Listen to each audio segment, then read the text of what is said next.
2014 menjalankan ibadah puasa Ramadan dan kita sampai di hari Jumat pada tanggal 14 Maret 2025.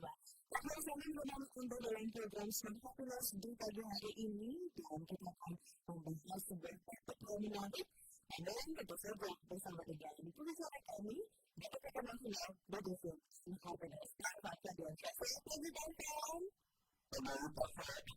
Alhamdulillah baik. Apa yang kita dengar? Bahagia bisa kita panjangkan kepada saat ini semua sebagai kesempatan pagi hari ini ya kan? Amin. Kita nanya sebenarnya apa menarik ini sering sekali kita lakukan dan mungkin kadang-kadang juga tidak terkontrol begitu ya. Dimana mungkin manusia itu di bulan Ramadan juga kita diuji untuk bagaimana bisa mengendalikannya. Nah, tapi kita adalah bagaimana baiknya marah. Sebelum kita bahas ini kita bahas dulu lagi yang tadi membuka perjanjian kita di pagi hari ini ya. Cukup update begitu ya, sama-sama bisa mengaku selagi dan baikkan buat benar-benar jadi. Siap. Ini bukannya itu udah belum terbuat. Everything about you. Betul ya, sesuatu yang ini terus. Jadi, lagu sudah ditonton lebih dari 414 juta orang di YouTube. Kemudian banyak teman-teman kita tapi sudah cukup familiar dengan lagu ini. Ini adalah terus ya. Ini tentang penyiasat gitu. Berkata ini tentang penyiasat. Tentang apa gitu. Tentang contoh yang tidak diketahui akhirnya menghasilkan perasaan benci gitu ya. Kita sudah berkata ini jadi I heard everything about you. Why do I love you? I heard everything about you. Why do I love you? Ya itu ya. Jadi aku benci dengan sesuatu tentang kamu. Kenapa aku mencintai? Jadi ini masih bukan love and hate gitu ya. Baik dari aku benci. Ya sesuatu tentang kamu. Tapi kenapa aku mencintai? Ini yang perasaan yang fact ya. Karena bukan sebenarnya ini tadi benci gitu. Ya. Every time you relate, every feeling that I get, that I haven't made you yet, dia bilang gitu. Ini yang acting about it, ya. Setiap kita terjaga, setiap yang kita terima, setiap perasaan yang aku rasakan, tapi aku belum merindukannya. Karena ketika aku berhenti untuk memikirkannya, aku membenci semuanya tentang kami, lalu do I love you, kenapa aku mencintainya. But I have everything about you. Everything very beautiful. Okay. Dia juga menjadi tendensi yang terbentuk oleh kehidupan. Kalau kita tahu bahwa namanya emosi yang dirasakan oleh manusia, itu kadang-kadang kompleks ya. Ada ketika marah, mungkin yang marah ini itu marah, tapi ada campuran juga kecewa, ada campuran juga sedih. Tapi ketika kita membahas sebuah emosi tunggal, yaitu marah.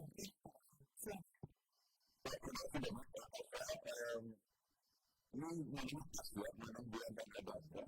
Bulan Ramadan ini kita diminta untuk berpuasa itu bukan hanya puasa secara fisik, ya itu yang kita tidak bisa ya. Tetapi puasa secara emosi, ya artinya kita perlu betul-betul mengendalikan emosi. Karena emosi itu sesungguhnya adalah hadiah yang tidak ada dipegang gitu. Dan emosi itu tidak ada negatif, semua emosi itu positif. Dan emosi itu merupakan anugerah rahmat hadiah dari Tuhan untuk kita gitu. Tetapi kalau kita tidak tahu bagaimana cara memanfaatkan emosi itu, maka emosi bisa menghasilkan sesuatu yang bersifat kontraproduktif dan destruktif gitu. Itu kan berbeda sekali. Kadang-kadang kalau kita tidak tahu gitu bagaimana menggunakannya, jadi artinya begini. Kalau kita dikasih pisau gitu ya, pisau itu kan sesuatu yang negatif ya, sesuatu yang tidak berguna, ini sangat bermanfaat kan. Tapi kita tidak tahu pisau itu digunakan untuk apa, kita cuma jadi menyalahgunakan pisau itu. Kemudian suatu hal yang sangat berbahaya yang bisa membahayakan kesehatan orang banyak gitu. Pisau itu sebenarnya rahmat anugerah yang diberikan kepada kita gitu kan. Ada yang bilang betul gitu. Nah, apa adalah sesuatu anugerah sesuatu lah. Nah, jadi marah itu bukan sesuatu yang negatif. Jadi kalau orang mengatakan marah itu negatif, marah itu positif. Maka saya ingin mengatakan di sini, tidak semua yang namanya emosi negatif itu tidak ada. Semua emosi itu positif. Karena semua emosi itu adalah substantif yang disebarkan oleh Tuhan untuk membantu manusia untuk menjalankan kehidupannya supaya dia sukses.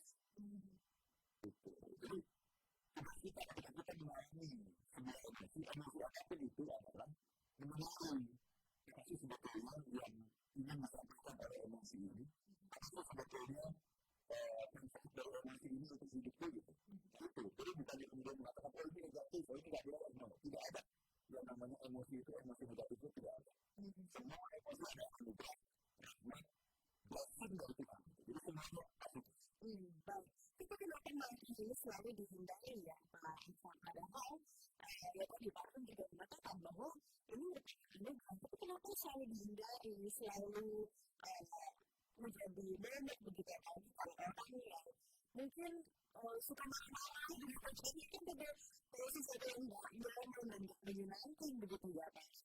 Itu mungkin untuk dijawab di sesi selanjutnya Pak. Kita juga boleh sebentar dan Smart News 11 saya undang Anda di pagi hari ini dalam perbincangan dengan Ustaz Happiness di 0812-11-12-959. Baik, Anda ini sudah bergabung di UKM. Bagaimana menurut Anda nanti akan kita jawab ya. Dan saya tersebut ya, dengan bersabar dan sudah kami mengundang Anda lagi selain di website kami juga tersedia di YouTube channel Radio Semangat. Ada live chat di sana yang bisa Anda pergunakan untuk bergabung bersama dengan kami. Kita juga dulu sebentar dan tetap bersama dengan kami dalam program Smart Happiness. Kembali Anda ikuti Smart Happiness bersama Irfan Pradana. Inspiration, Smart Listeners masih membahas topik dari mana kita marah. Dan setelah itu saya undang Anda di 0811-11-12-959 atau di YouTube channel Radio Semarang. Pada kesempatan hari Jumat ini yang mungkin ingin berbagi cerita, berbagi pengalaman tentang gimana sih caranya Anda meregulasi emosi marah Anda, mengontrol yang mungkin sebelumnya tidak terkontrol, terus sekarang jadi lebih bisa terkontrol. Anda ada tips begitu ya, ada hal yang bisa Anda bagikan, bikin cerita atau pengalaman, bolehnya dan bisa ke 12-11-12-959 atau di YouTube channel Radio Smart FM. Oke, Pak Evan, kita lanjutkan ke bincangnya tadi seputar dari mana datangnya marah, begitu ya. Ini kan merupakan emosi yang tadi Pak bilang bahwa gifted gitu dari Tuhan yang Maha Esa. Ini juga banyak yang dimana berada di dalam. Kenapa sih? Ya, karena kita tidak memahami marah itu apa. Kalau kita tidak memahami dan kelihatan ini sisi berarti dari marah. Itu ya, karena sisi berarti apa? Ya itu seperti kalau kita nggak paham, kita dikasih pisau, kemudian kita mengatakan bahwa ini saya yang bisa dimuat nih. Gitu. Bisa memberikan orang lain yang pisau ini, kemudian kita menggunakan itu. Kita tidak paham bahwa pisau itu sesungguhnya diberikan kita itu untuk keperluan yang produktif, yang untuk menghasilkan sesuatu yang bermanfaat, bisa untuk menasihat dan sebagainya gitu. Tapi makan daging gitu ya. Jadi pisau itu sangat berguna gitu. Tapi kalau kita tidak belajar, tidak memahami, maka kita hanya melihat satu aspek saja dari pisau itu, yaitu dia bisa melukai orang lain. Jadi kalau berbahaya, sebenarnya yang melukai orang lain bukan pisau, tapi orang yang menggunakan pisau itu yang harusnya memahami bahwa pisau itu diciptakan untuk kebaikan gitu. Karena kita menciptakan sesuatu itu untuk sesuatu yang kontraproduktif, sesuatu yang destruktif itu tidak pernah ada. Jadi kita menciptakan sesuatu dia punya sebuah maksud yang mulia gitu, yang tujuannya tidak bukan untuk menyenangkan kehidupan kita sebagai manusia, untuk membuat kita menjadi lebih efektif. Baik, ini kita akan marah lagi sama marah yang Pak Irfan. Sekarang apa sih yang dengan kita marah? Karena kalau kita bikin sekarang kan ya, apa sih yang dengan saya marah? Ada yang berkurang, belum lagi mungkin relationship akan terganggu, begitu kan belum lagi citra mungkin akan buruk. Apa yang terjadi sebenarnya? Yang kakak sebutkan tadi itu bukan itu namanya kesabaran. Akan membuat citra kita yang jelek, yang akan membuat hubungan jadi rusak, itu bukan marah, tapi marah. Maka itu marah kesabaran. Nah, itu dengan marah itu dua yang berbeda. Itu adalah sebuah feeling, sebuah perasaan yang terjadi dalam diri kita. Kita melihat ada sesuatu kejadian di luar sana gitu. Itu memang itu kemudian kita ekspresikan gitu, itu tidak harus seperti itu gitu. Ketika kita mengekspresikan kemarahan dengan membuat sesuatu tindakan yang melukai orang lain, yang membuat hubungan rusak, itu namanya marah-marah. Gitu. Tidak semua marah itu harus menjadi marah-marah gitu. Ketika kita tidak paham, ketika kita marah, akhirnya kita jadi marah-marah. Kenapa? Karena kita tidak paham. Kita tidak mengenali apa itu anatomi kemarahan itu sendiri. Gitu. Itu Tasya. Baik, itu kan meluruskan mindset dan mendapatkan persepsi begitu ya Pak ya. Jadi, mereka juga tahu kita. Jadi dari mana sih sebenarnya dari apa yang membuat kita tidak marah gitu ya, dan akhirnya bisa jadi marah-marah. Ya, marah itu adalah terjadi ketika ada sebuah kejadian yang kita persepsikan akan mengganggu kita gitu. Sebuah kejadian yang bisa mengganggu kita, sebuah kejadian yang bisa menghalangi kegiatan yang sudah kita lakukan gitu. Ya. Sebuah kejadian yang bisa membuat kita frustasi gitu ya. Ketika kita merasa ada ketidakadilan gitu. Jadi ada banyak sekali sebetulnya kejadian-kejadian yang bisa membuat kita marah. Tetapi yang ingin saya katakan di sini adalah marah itu sesungguhnya adalah sinyal dari alam semesta bahwa ada sesuatu yang harus kita lakukan. Gitu ya. Dan kalau kita tidak bisa marah, saya ingin mengatakan begini. Jangan Anda jadi orang tua dulu kalau Anda belum bisa marah. Jangan jadi leader kalau Anda belum bisa marah. Gitu. Karena salah satu tools yang sangat efektif untuk menjadi orang tua yang baik itu adalah marah. Dan di kantor juga sama, salah satu tools yang efektif untuk menjadi seorang leader yang baik itu adalah marah. Ya, bayangkan di rumah misalnya ya, kalau sebagai orang tua kita nggak bisa marah sama anak. Apapun yang dilakukan oleh anak itu boleh. Apapun yang dilakukan oleh anak itu kita tidak bisa berbuat apa-apa, kita nggak bisa marah gitu. Apa yang akan terjadi? Anak seperti apa yang akan lahir gitu? Anak seperti apa yang nanti akan tumbuh? Anak yang tidak bisa menghargai orang lain, anak-anak yang tidak tahu aturan, tidak tahu tata krama, kan begitu. Kenapa? Karena orang tuanya nggak bisa marah. Karena menganggap marah itu buruk. Gitu. Sama di kantor juga seperti itu. Ya, kita sudah mengajarkan, mensosialisasikan values, corporate values ya, di kantor itu. Kemudian ada anak buah kita yang melanggar corporate values. Yang dilanggar juga nggak tanggung-tanggung. Integrity itu yang dilanggar. Terus kita sebagai leader diam aja gitu. Karena menganggap bahwa marah itu buruk. Itu bahaya sekali gitu. Justru seorang leader harus berani mengatakan bahwa ini salah. Ini nggak boleh kamu seperti ini. Ya ini sebuah pelanggaran integritas yang tidak main-main gitu. Dan kalau hal ini dibiarkan, ini akan menular gitu. Kalau satu orang dibiarkan melakukan pelanggaran integritas dan tidak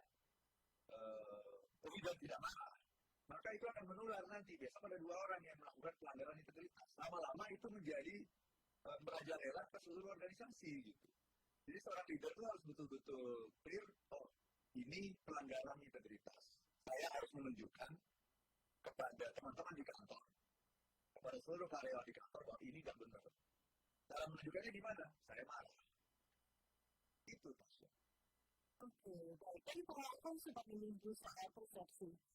Apakah merubah persepsi Pak Irfan ini bisa efektif untuk membuat emosi marah itu menjadi tidak marah?